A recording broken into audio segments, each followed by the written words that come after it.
Македонската филхармонија во Скопје во организација на Министерството за одбрана и Генералштабот на армијата вечер ќе се одржи предновогодишен концерт на оркестарот на армијата со музичари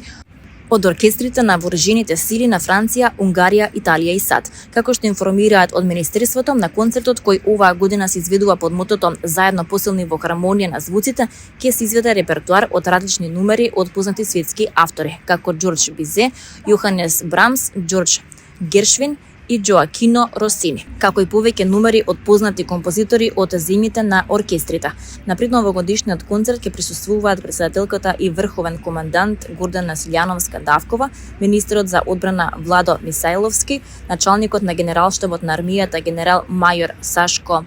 Лавчински, министри во владата, пратеници во Собранието на Република Македонија, представници на дипломатскиот и воено-дипломатскиот кор, активни и пензионирани генерали на армијата, припадници на Министерството за одбрана, Генералштабот и командите на армијата и други гости, се вели во денешното соопштение од Министерството за одбрана.